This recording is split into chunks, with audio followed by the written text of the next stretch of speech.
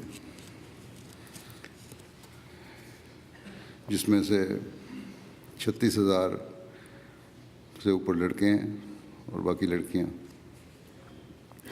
گویا وقت کے ساتھ ساتھ یہ رجحان بڑھ رہا ہے کہ ہم نے اپنے بچوں کو پیدائش سے پہلے وقف کرنا ہے، لیکن صرف بچوں کو وقف کے لیے پیش کرنے سے ماں باپ کی ذمہ داریاں ختم نہیں ہو جاتی، بلکہ پہلے سے زیادہ ہو جاتی ہیں۔ بے شک ایک احمدی بچے کی تربیت والدین پر ہے،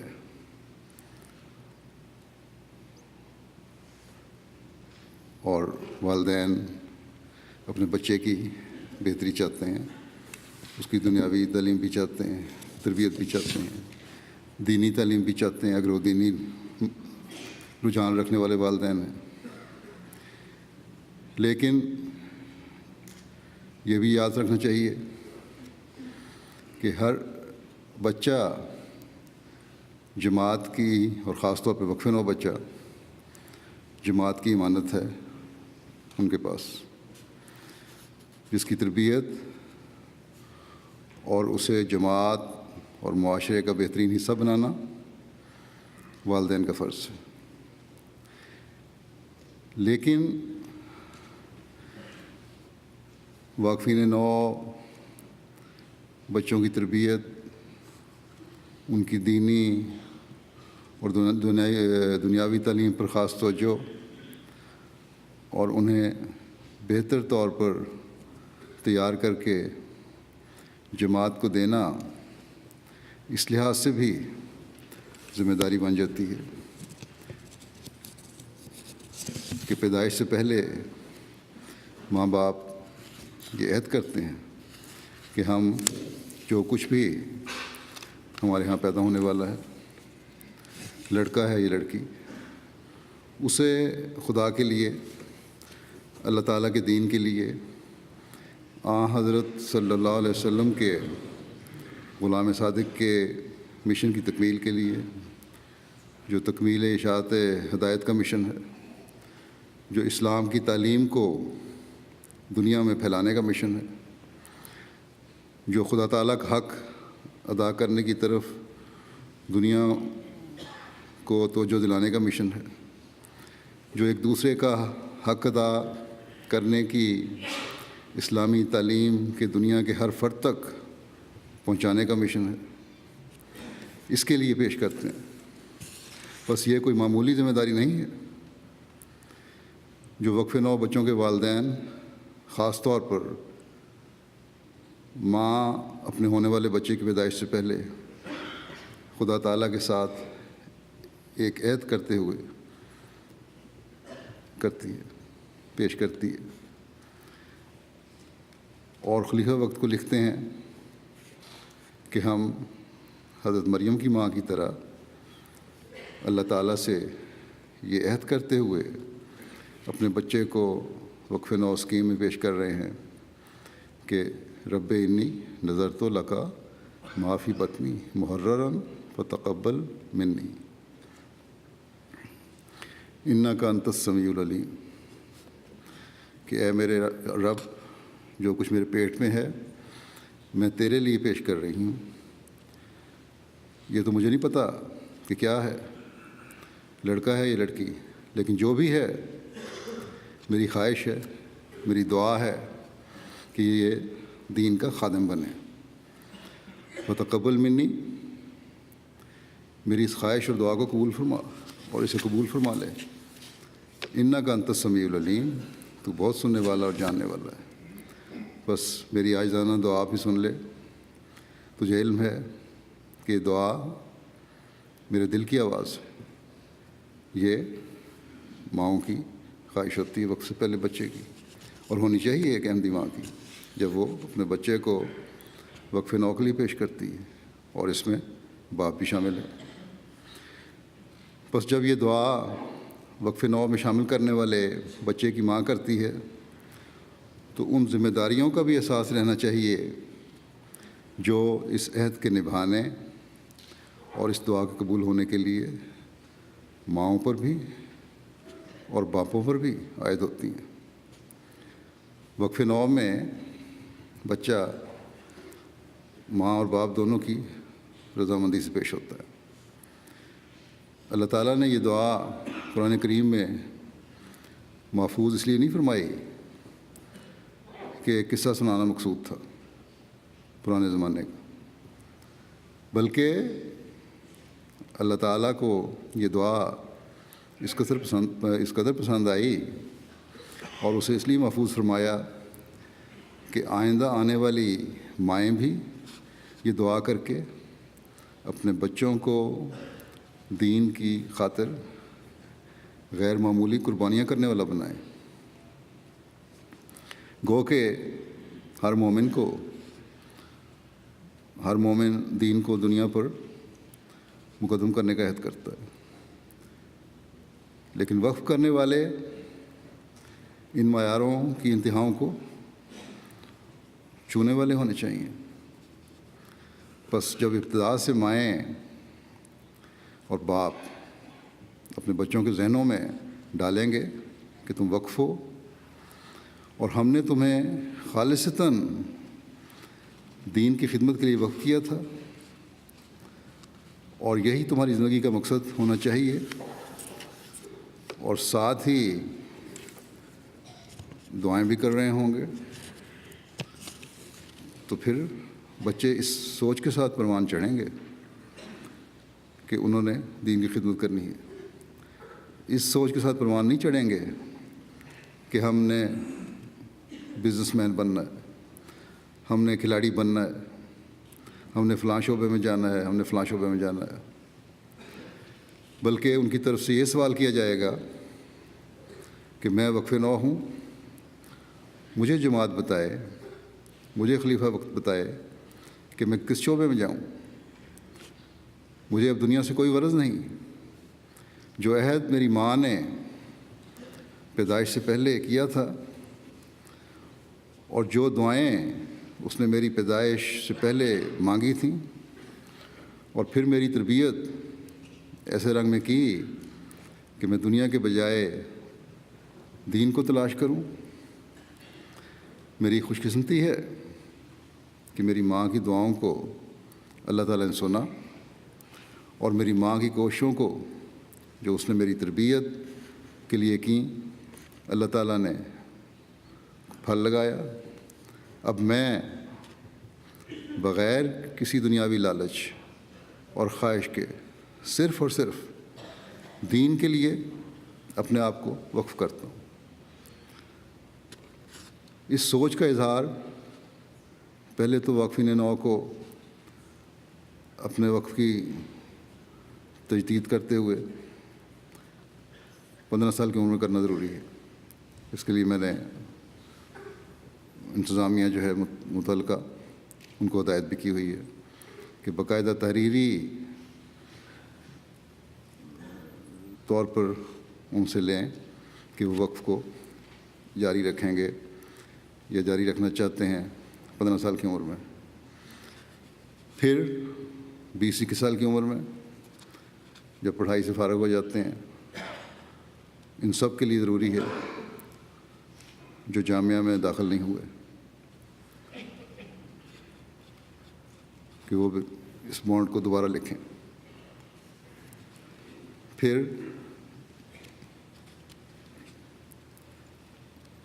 اگر کسی کو یہ کہا جائے کہ کچھ تربیت لے لو کسی شعبے میں، تو پھر دوبارہ تحریر کریں.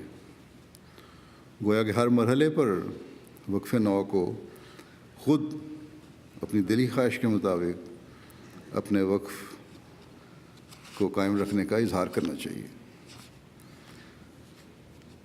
اس بارے میں جیسا کہ میں نے کہا پہلے تفصیلاً کئی مرتبہ بیان کر چکا ہوں.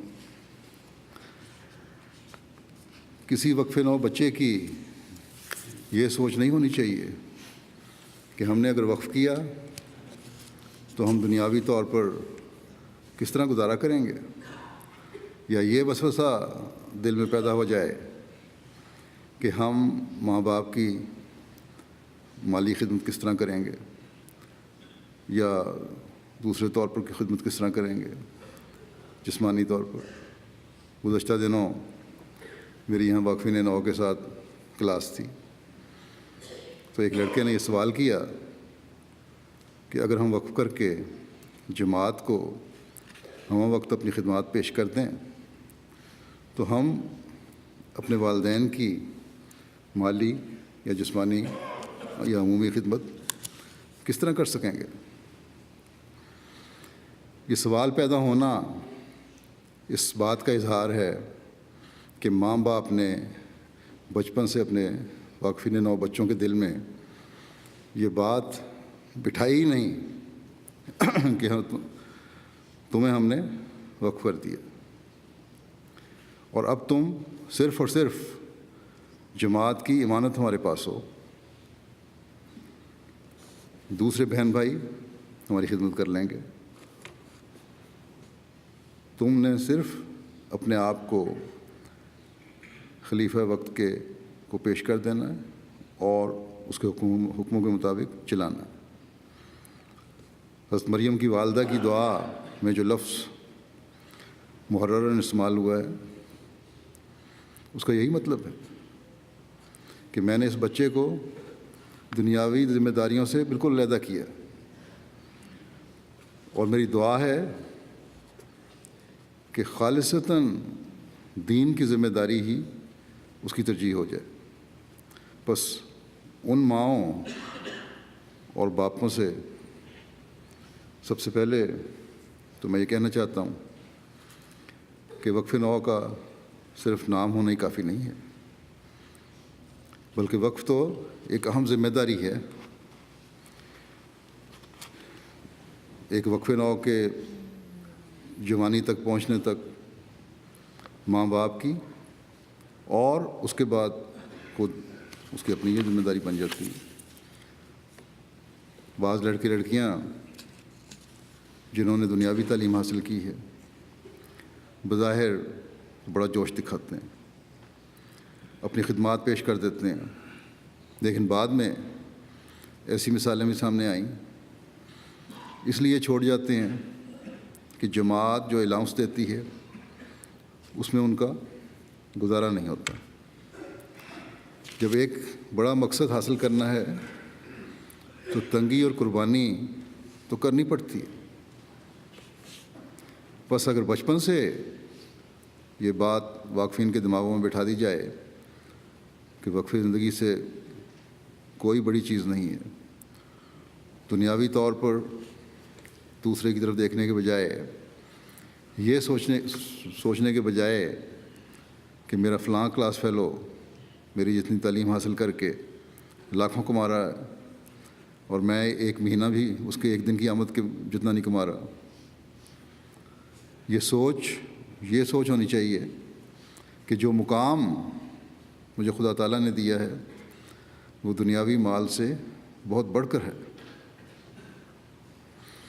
حضرت صلی اللہ علیہ وسلم کے اس ارشاد کو سامنے رکھیں کہ دنیاوی مال و اسباب کے لحاظ سے اپنے سے کم تر کو دیکھو اور روحانی لحاظ سے اپنے سے بڑے ہوئے کو دیکھو، تاکہ مادی دوڑ میں بڑھنے کی کوشش کے بجائے روحانی دوڑ میں بڑھنے کی کوشش کرو. بس جو واقفین نو لڑکے خاص طور پر اپنی تعلیم مکمل کر چکے ہیں خود بھی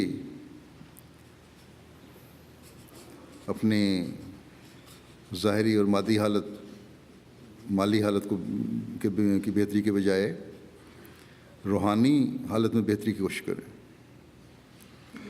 حضرت مسیح موعود علیہ السلام تو ہر احمدی سے اس بات کی توقع رکھتے ہیں کہ اس کا معیار انتہائی بلند ہو۔ تو ایک شخص جس کے ماں باپ نے پیدائش سے پہلے اس کو دین کے لیے وقف کر دیا اور اس کے لیے دعائیں بھی کی ہوں، اس کو کس قدر ان معیاروں کو حاصل کرنے کی کوشش کرنی چاہیے۔ حضرت اقدس مسیح موعود علیہ السلام فرماتے ہیں، میں اپنا فرض سمجھتا ہوں کہ اپنی جماعت کو وصیت کروں اور یہ بات پہنچا دوں، آئندہ ہر ایک کو اختیار ہے کہ وہ اسے سنے یا نہ سنے، کہ اگر کوئی نجات چاہتا ہے اور حیات طیبہ اور ابدی زندگی کا طلبگار ہے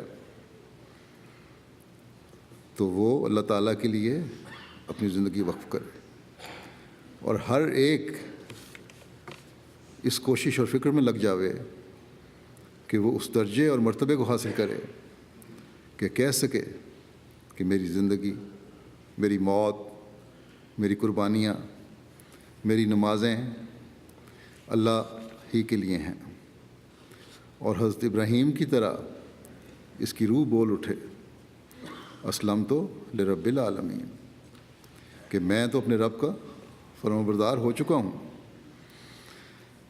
فرمایا جب تک انسان خدا میں کھویا نہیں جاتا، خدا میں ہو کر نہیں مرتا، وہ نئی زندگی نہیں پا سکتا۔ بس تم جو میرے ساتھ تعلق رکھتے ہو، تم دیکھتے ہو کہ خدا کے لیے زندگی کا وقف میں اپنی زندگی کی اصل اور غرض سمجھتا ہوں، یہی بنیاد ہے اور یہی مقصد ہے۔ پھر تم اپنے اندر دیکھو کہ تم میں سے کتنے ہیں جو میرے اس فعل کو اپنے لیے پسند کرتے اور خدا کے لیے زندگی وقف کرنے کو عزیز رکھتے ہیں۔ بس واقفین نو کو عام احمدی سے بلند ہو کر یہ مقام حاصل کرنے کی کوشش کرنی چاہیے۔ دوسرے بھی وقف کرتے ہیں دین کی خاطر، اور ہر ایک وقف کر بھی نہیں سکتا۔ یہ بھی اللہ تعالیٰ نے فرمایا ہے کہ تم میں سے ایک گروہ ہونا چاہیے دین کا علم حاصل کرے اور پھر جا کے اپنے لوگوں کو بتائے۔ دنیاوی کاموں میں بھی الجھے ہوئے ہیں، لیکن حضرت مسیح نے یہ بھی فرمایا کہ دنیاوی کام کرتے ہوئے بھی خدا کا خوف اور دین مقدم ہونا چاہیے۔ واقفین نو کو تو اپنے قناعت کے معیاروں کو بہت بڑھانا چاہیے، اپنی قربانی کے معیاروں کو بہت بڑھانا چاہیے۔ یہ نہیں سوچنا چاہیے کہ ہم مالی لحاظ سے کمزور ہوں گے تو ہمیں شاید ہمارے بہن بھائی کمتر سمجھیں، یا والدین ہمیں اس طرح توجہ نہ دیں جس طرح باقیوں کو دے رہے ہیں۔ اول تو والدین کو ہی یہ خیال کبھی دل میں نہیں لانا چاہیے کہ واقفین زندگی کمتر ہیں۔ واقفین زندگی کا معیار اور مقام بہت بلند ہے، اس سے ان کی نظر میں ہونا چاہیے، لیکن واقفین زندگی کو خود اپنے آپ کو ہمیشہ دنیا کا عاجز ترین بندہ سمجھنا چاہیے۔ واقفین نو کو جہاں قربانی کا معیار بڑھانا ہے، وہاں اپنی عبادتوں کے معیار کو بھی بلند کرنا چاہیے، اپنی وفا کے معیار کو بھی بڑھانا چاہیے، اپنے اور اپنے والدین کے عہد کو پورا کرنے کے لیے اپنی تمام صلاحیتوں اور استعدادوں سے کام لینے کی کوشش کرنی چاہیے، دین کی خاطر کام لینے کی کوشش کرنی چاہیے، دین کی سربلندی کی خاطر کام کرنے کی کوشش کرنی چاہیے۔ تب اللہ تعالیٰ بھی نوازتا ہے، اور بغیر جزا کے اللہ تعالیٰ نہیں چھوڑتا کسی کو۔ حضرت اقدس مسیح موعود علیہ السلام ایک موقع پر اپنے عہدوں کو وفا کے ساتھ پورا کرنے کے بارے میں نصیحت فرماتے ہوئے فرماتے ہیں کہ خدا تعالیٰ نے قرآن شریف میں اسی لیے حضرت ابراہیم علیہ السلام کی تعریف کی ہے، جیسا کہ فرمایا ہے و ابراہیم الذی وفا، کہ اس نے جو عہد کیا اسے پورا کر کے دکھایا۔ بس عہدوں کو پورا کرنا کوئی معمولی چیز نہیں ہے، اور وہ عہد جو وقف زندگی کا عہد ہے، جس کے بارے میں حضرت مسیح موعود علیہ الصلوۃ والسلام کے درد بھرے الفاظ ہم سن چکے ہیں۔ کیسا عظیم عہد! اگر ہر وقف نو لڑکا اور لڑکی اپنے اس عہد کو وفا کے ساتھ پورا کرنے والا ہو تو ہم دنیا میں ایک انقلاب پیدا کر سکتے ہیں۔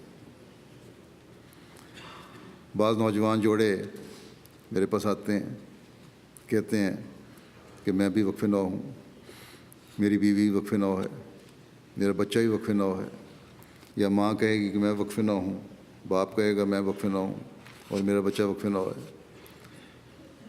تو بڑی قابل تعریف بات ہے، لیکن اس کا حقیقی فائدہ تو جماعت کو تبھی ہوگا جب وفا کے ساتھ اپنے وقف کے عہد کو پورا کریں گے۔ حضرت اقدس مسیح موعود علیہ الصلوۃ والسلام نے حضرت ابراہیم علیہ السلام کے حوالے سے وفا کے مضمون کو ایک جگہ مزید کھولا ہے، اور اس طرح کھولا ہے۔ آپ علیہ السلام فرماتے ہیں کہ خدا تعالیٰ کا قرب حاصل کرنے کی راہ یہ ہے کہ اس کے لیے صدق دکھایا جائے، سچائی پر قائم ہو، وفا تمہاری سچی ہو اللہ تعالیٰ سے۔ حضرت ابراہیم علیہ الصلوۃ والسلام نے جو قرب حاصل کیا تو اس کی وجہ یہی تھی۔ چنانچہ فرمایا و ابراہیم الذی وفا، کہ ابراہیم وہ ابراہیم ہے جس نے وفاداری دکھائی۔ خدا تعالیٰ کے ساتھ وفاداری اور صدق اور اخلاص دکھانا ایک موت چاہتا ہے۔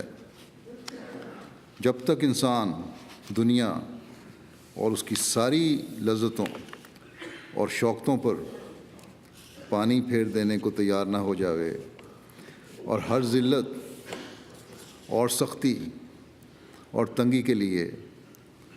تنگی خدا کے لیے گوارا کرنے کو تیار نہ ہو، یہ صفت پیدا نہیں ہو سکتی۔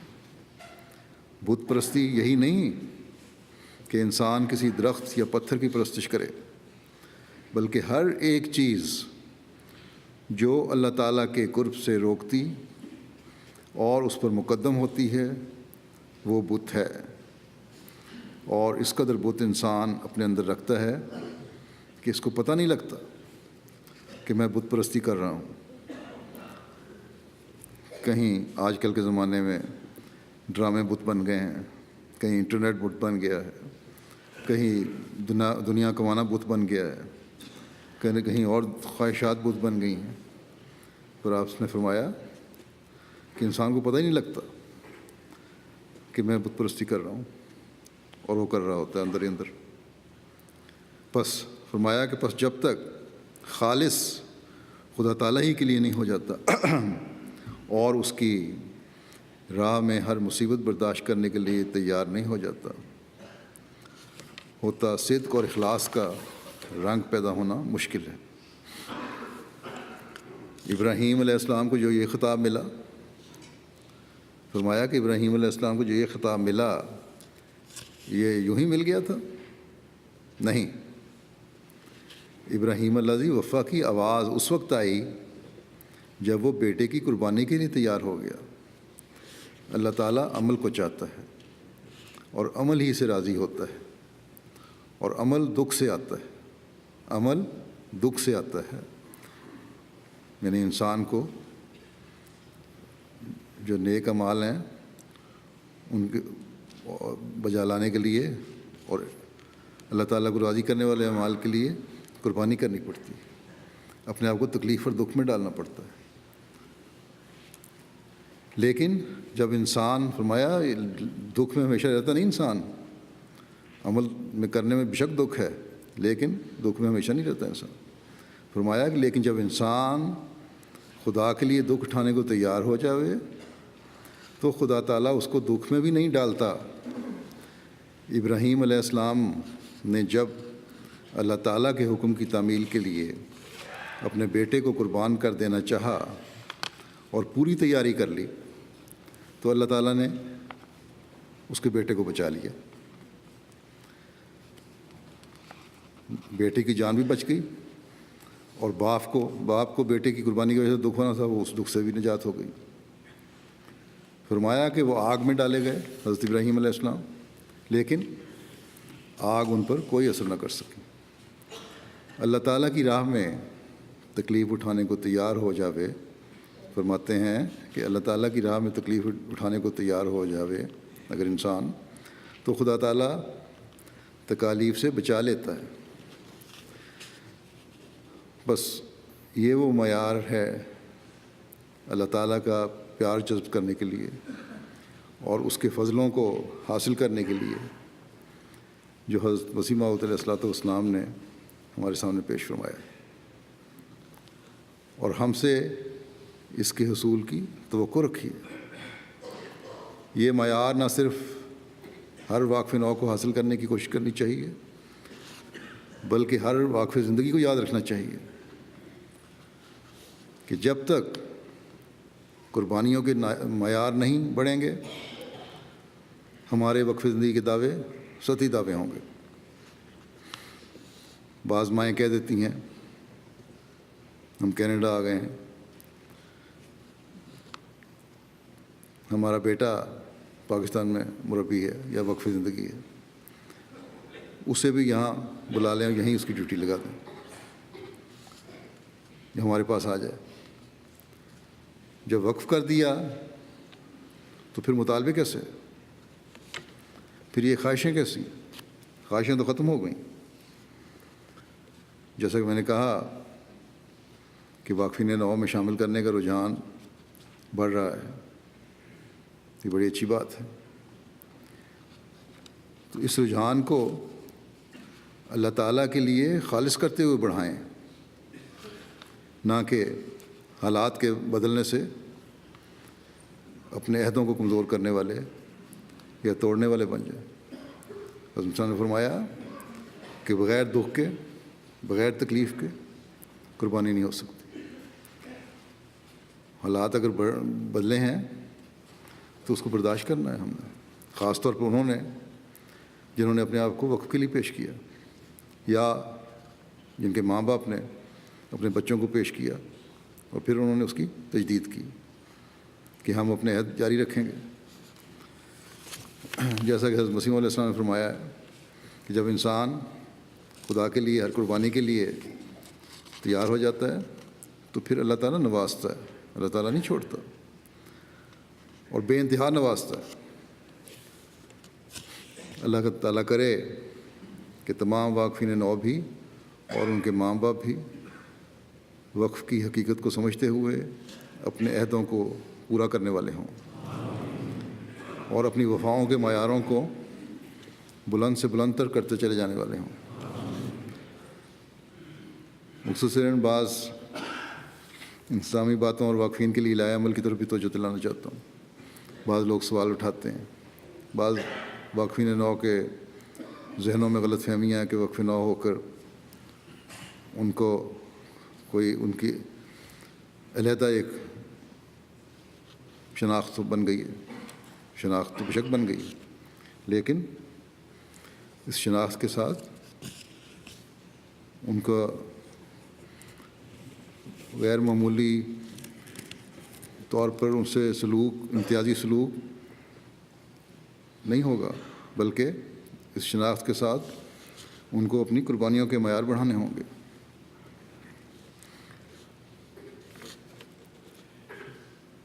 بعض لوگ اپنے واقفین نو بچوں کے دماغوں میں یہ بات ڈال دیتے ہیں کہ تم بڑے اسپیشل بچے ہو، جس کا نتیجہ یہ ہے کہ بڑے ہو کر بھی ان کے دماغوں میں اسپیشل ہونا رہ جاتا ہے۔ اور یہ سوال یہاں بھی اس قسم کی باتیں مجھے پہنچی ہیں۔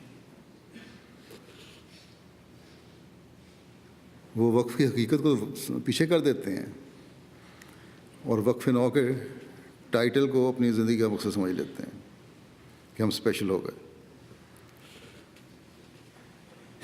بعض کے دل میں یہ خیال پیدا ہو گیا ہے کہ کیونکہ ہم وقف نو میں ہیں اس لیے ہمیں ناصرات، اگر لڑکیاں ہیں تو ناصرات اور لجنہ، اور لڑکے ہیں تو اطفال اور خدام کے پروگراموں میں شامل ہونے کی ضرورت نہیں۔ ہماری تنظیم ایک علیحدہ تنظیم بن گئی۔ یہ بالکل غلط تصور ہے اگر کسی کے دل میں ہے۔ جماعت کا تو کوئی عہدیدار بھی، حتیٰ کہ امیر جماعت بھی، اپنی عمر کے لحاظ سے متعلقہ ذیلی تنظیم کا ممبر ہوتا ہے۔ بس ہر واقف نو لڑکی اور لڑکے کو یاد رکھنا چاہیے کہ وہ اپنی تنظیموں کے ممبر ہیں عمر کے لحاظ سے، جس عمر میں، اور ان کے پروگراموں میں حصہ لینا ضروری ہے ان کے لیے۔ اور جو حصہ نہیں لیتا ان کے بارے میں متعلقہ تنظیم کا صدر جو ہے وہ رپورٹ کرے، اور اگر اس وقف نو کی اصلاح نہیں ہوتی تو پھر ایسے بچے کو یا لڑکے کو یا نوجوان کو وقف نو اسکیم سے نکال دیا جائے گا۔ ہاں، اگر بعض جماعتی پروگرام ہیں، وقف نو کا پروگرام ہے، ذیلی تنظیموں کے پروگرام ہیں، تو آپس میں ایک مل جل کر ایسے وقت رکھے جا سکتے ہیں جس میں ذیلی تنظیمیں اپنے پروگرام کریں اور وقف نو والے اپنے، اور کوئی کلیش نہ ہو۔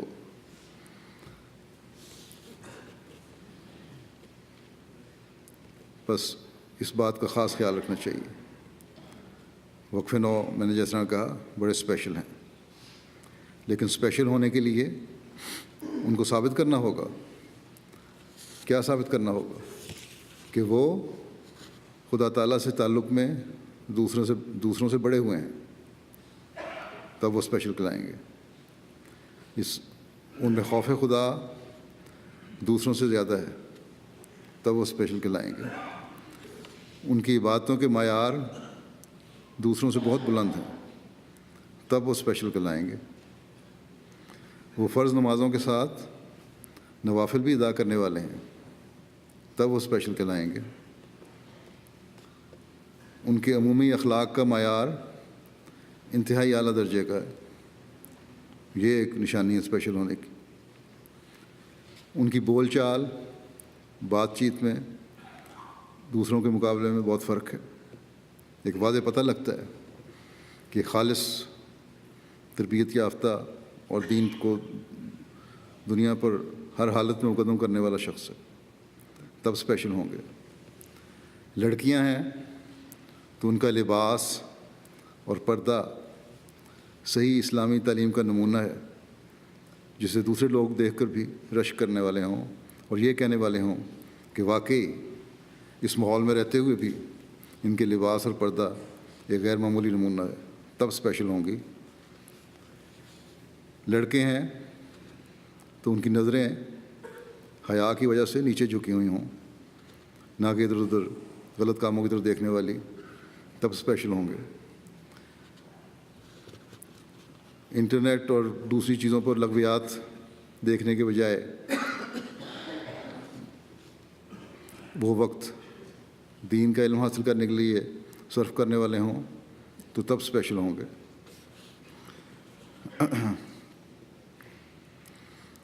لڑکوں کے حلیے دوسروں سے انہیں ممتاز کرنے والے ہوں تو تب اسپیشل ہوں گے۔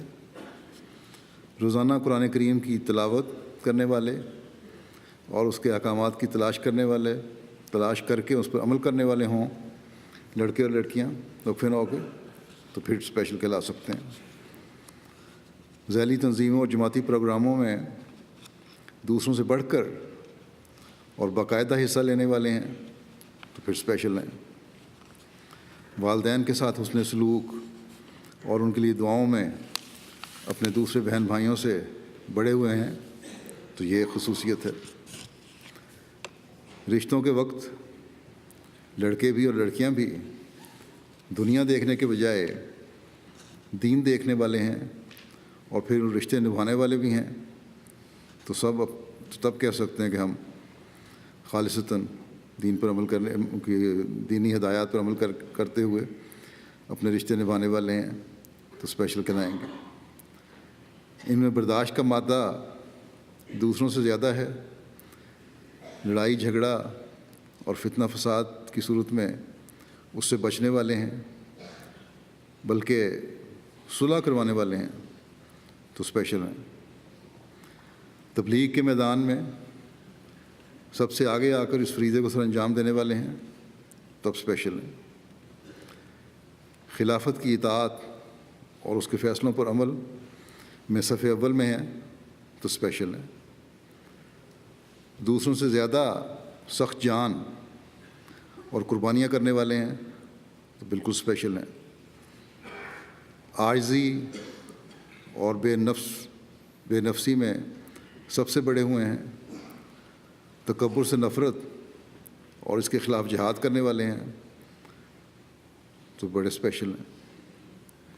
MTA پر میرے خطبے سننے والے اور میرے ہر پروگرام کو دیکھنے والے ہیں تاکہ ان کو رہنمائی ملتی رہے تو بڑے اسپیشل ہیں. اگر تو یہ باتیں اور تمام وہ باتیں جو اللہ تعالیٰ کو پسند ہیں یہ سب کرنے والے ہیں اور وہ تمام باتیں جو اللہ تعالیٰ کو ناپسند ہیں اور اس نے روکا ہے اس سے رکنے والے ہیں تو یقیناً اسپیشل بلکہ بہت اسپیشل ہے. ورنہ آپ میں اور دوسروں میں کوئی فرق نہیں ہے. یہ ماں باپ کو بھی یاد رکھنا چاہیے اور اس نہج سے تربیت کرنی چاہیے اپنے بچوں کی.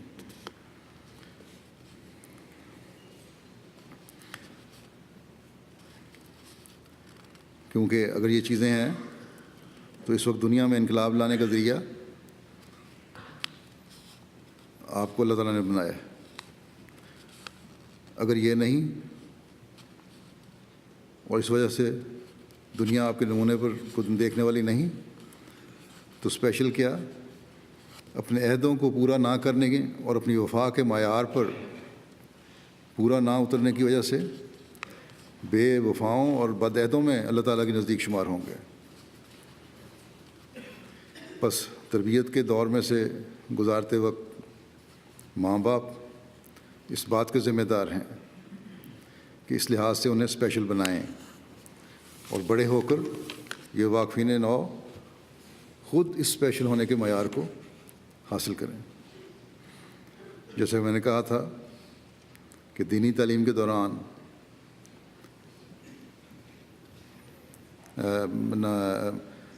اپنی دنیاوی تعلیم کے دوران مختلف دوروں سے گزرتے وقت جماعت سے پوچھیں کہ ہمیں کس لائن میں جانا ہے بجائے خود فیصلے کرنے کے.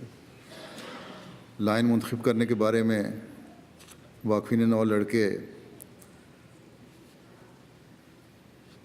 پہلے بھی میں کہہ چکا ہوں کہ جامعات میں جا کر مربی اور مبلغ بننے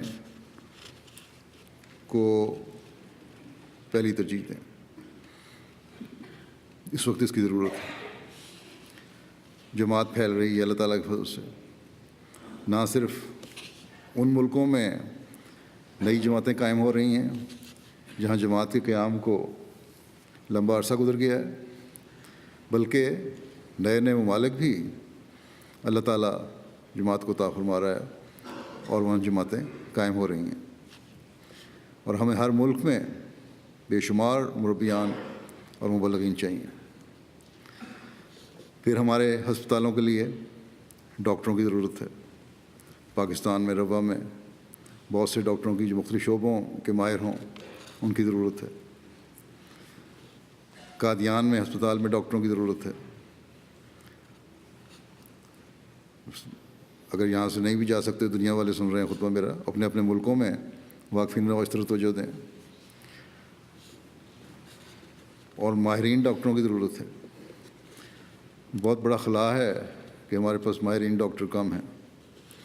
افریقہ میں ڈاکٹروں کی ضرورت ہے اور ہر شعبے کے ڈاکٹروں کی ضرورت ہے۔ پھر اب گوئٹے مالا میں بڑا ہسپتال بن رہا ہے یہاں، وہاں تو کینیڈا سے بھی جا سکتے ہیں۔ یہاں ڈاکٹروں کی ضرورت ہے اور یہ ضرورت بڑھے گی آئندہ۔ انڈونیشیا میں ضرورت ہے، اور جوں جوں جماعت پھیلے گی یہ ضرورت بڑھتی جائے گی۔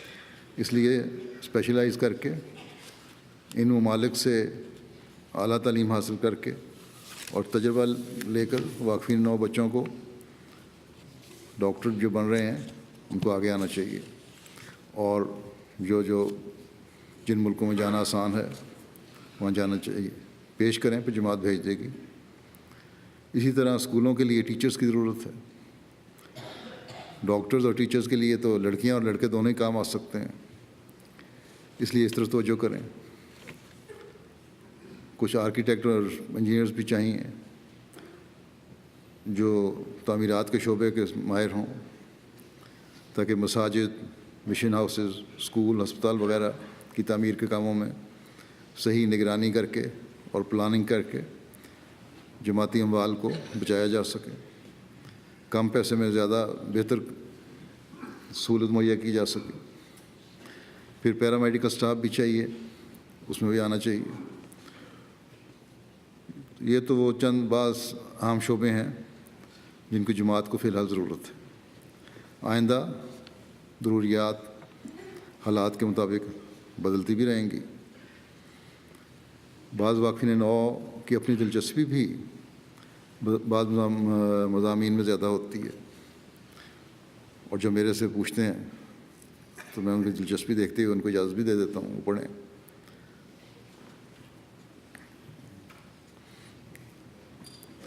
لیکن یہاں میں طلباء کو یہ بھی کہوں گا کہ وہ سائنس کے مختلف شعبوں میں ریسرچ میں بھی جائیں، اور اس میں عمومی طور پر واقفین نو بھی اور دوسرے اسٹوڈنٹس بھی شامل ہیں۔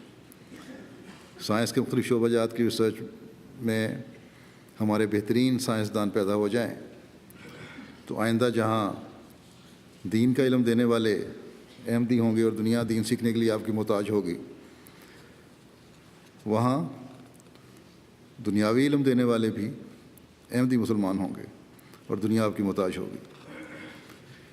ایسی صورت میں واقفین نو بے شک دنیا کا کام کر رہے ہوں گے، لیکن ان کا مقصد اس علم اور کام کے ذریعے خدا تعالیٰ کی وحدانیت کو دنیا پر ثابت کرنا ہوگا، اس کے دین کو پھیلانا ہوگا۔ اسی طرح دوسرے شعبہ جات میں واقفین نو جا سکتے ہیں، لیکن بنیادی مقصد یہ ہے، اور جس کو ہر ایک کو جاننا چاہیے، کہ میں واقف زندگی ہوں، اور کسی وقت بھی مجھے دنیاوی کام چھوڑ کر دین کی ضرورت کے لیے پیش ہونے کا کہا جائے تو بغیر کسی عذر کے، بغیر کسی حیل و حجت کے آ جاؤں گا۔ ایک اہم بات جو ہر وقف نو کو یاد رکھنی چاہیے کہ دنیا کے کام کرنے کی اجازت انہیں دی جاتی ہے، لیکن یہ دنیا کے کام انہیں اللہ تعالیٰ کی عبادت اور دین کا علم اور دین کی خدمت سے محروم کرنے والا نہ ہو، بلکہ اس کے اعلیٰ معیاروں کو حاصل کرنے کی کوشش ان کی اولین ترجیح ہو۔ قرآن کریم کی تفسیر اور حضرت مسیح موعود علیہ السلام کی کتب کا مطالعہ ہر وقف نو کے لیے ضروری ہے۔ وقف نو شعبے نے 21 سال کی عمر تک غالباً سلیبس بنایا ہوا ہے، وہ موجود ہے۔ اس کے بعد خود اپنے دینی مطالعہ کو بڑھائیں، یہ ضروری ہے۔ ماں باپ کو بھی میں یہ کہنا چاہتا ہوں کہ وہ جتنی چاہے اپنے بچوں کی زبانی تربیت کر لیں، اس کا اثر اس وقت تک نہیں ہوگا جب تک اپنے قول و فعل کو اس کے مطابق نہیں کریں گے۔ ماں باپ کو اپنی نمازوں کی حالتوں کو نمونہ بنانا ہوگا، قرآن کریم کے پڑھنے پڑھانے کے لیے اپنے نمونے قائم کرنے ہوں گے، اعلیٰ اخلاق کے لیے نمونہ بننا ہوگا، دینی علم سیکھنے کی طرف خود بھی توجہ کرنی ہوگی، جھوٹ سے نفرت کے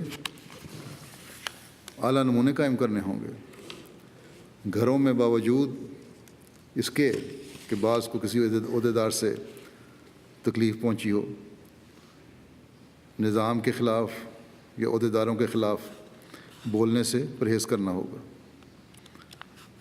ایم ٹی اے پر کم از کم میرے خطبات جو ہیں وہ باقاعدگی سے سننے ہوں گے، اور یہ باتیں صرف واقفین نو کے والدین کے لیے ضروری نہیں، بلکہ ہر وہ احمدی جو چاہتا ہے کہ ان کی نسلیں نظام جماعت سے وابستہ رہیں، انہیں چاہیے کہ اپنے گھروں کو احمدی گھر بنائیں، دنیا داروں کے گھر نہ بنائیں، ورنہ اگلی نسلیں دنیا میں پڑھ کر نہ صرف احمدیت سے دور چلی جائیں گی بلکہ خدا تعالیٰ سے بھی دور ہو جائیں گی اور اپنی دنیا و عاقبت دونوں برباد کریں گی۔ خدا کرے کہ نہ صرف تمام واقفین نو بچے خدا تعالیٰ کے قرب حاصل کرنے والے اور تقویٰ پر چلنے والے ہوں، بلکہ ان کے عزیزوں کے عمل بھی ان کو ہر قسم کی بدنامی سے بچانے والے ہوں، بلکہ ہر احمدی وہ حقیقی احمدی بن جائے جس کی بار بار حضرت مسیح موعود علیہ الصلوۃ والسلام نے ہمیں تلقین فرمائی ہے، تاکہ دنیا میں جل تر ہم احمدیت اور حقیقی اسلام کا جھنڈا اٹھتا ہوا دیکھیں۔ حضرت اقدس مسیح موعود علیہ الصلوۃ والسلام ایک جگہ ہمیں نصیحت کرتے ہوئے فرماتے ہیں کہ انسان ایک دو کاموں سے سمجھ لیتا ہے کہ میں نے خدا کو راضی کر لیا، حالانکہ یہ بات نہیں ہوتی۔ فرمایا کہ اطاعت ایک بڑا مشکل امر ہے، صحابہ کرام کی اطاعت تھی، وہ حقیقی اطاعت تھی، جس کا نمونہ ہمارے سامنے۔ فرماتے ہیں کہ کیا اطاعت ایک سہل امر ہے؟ جو پورے طور پر اطاعت نہیں کرتا وہ اس سلسلے کو بدنام کرتا ہے۔ حکم ایک نہیں ہوتا بلکہ حکم تو بہت ہیں، جس طرح بہشت کے کئی دروازے ہیں کہ کوئی کسی سے داخل ہوتا ہے اور کوئی کسی سے، اسی طرح دوزخ کے کئی دروازے ہیں۔ ایسا نہ ہو کہ تم ایک دروازہ تو دوزخ کا بند کرو اور دوسرا کھلا رکھو۔ پھر آپ فرماتے ہیں کہ آدمی کو بیعت کر کے صرف یہ نہیں ماننا چاہیے کہ یہ سلسلہ حق ہے اور اتنا ماننے سے اسے برکت ہوتی ہے، صرف ماننے سے اللہ تعالیٰ خوش نہیں ہوتا۔ جب تک اچھے عمل نہ ہوں کوشش کرو کہ جب اس سلسلے میں داخل ہوئے ہو تو نیک بنو، متقی بنو، ہر ایک بدی سے بچو، زبانوں کو نرم رکھو، استغفار کو اپنا معمول بناؤ، نمازوں میں دعائیں کرو۔ اللہ تعالیٰ ہم سب کو ان نصائح پر عمل کرنے کی توفیق عطا فرمائے، ہم بھی اور ہماری نسلیں بھی نیکی اور تقویٰ پر قائم ہونے والی ہوں اور حضرت مسیح موعود علیہ الصلوۃ والسلام کے مشن کو پورا کرنے والی ہوں۔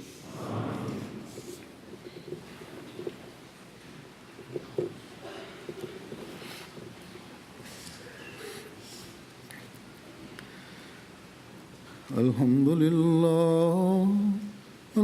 لله نحمده ونستعينه ونستغفره ونؤمن به ونتوكل عليه ونعوذ بالله من شرور أنفسنا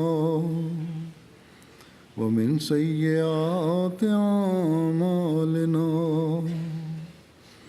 من يهده الله فلا مضل له ومن يضلله فلا هادي له، ونشهد أن لا إله إلا الله ونشهد أن محمدا عبده ورسوله۔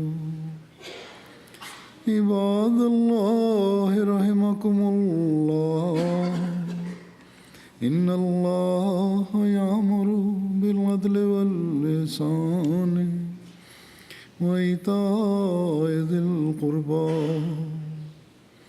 وينهى عن الفحشاء والمنكر والبغي يعظكم لعلكم تذكرون اذكروا الله يذكركم وادعوه يستجب لكم ولذكر الله أكبر.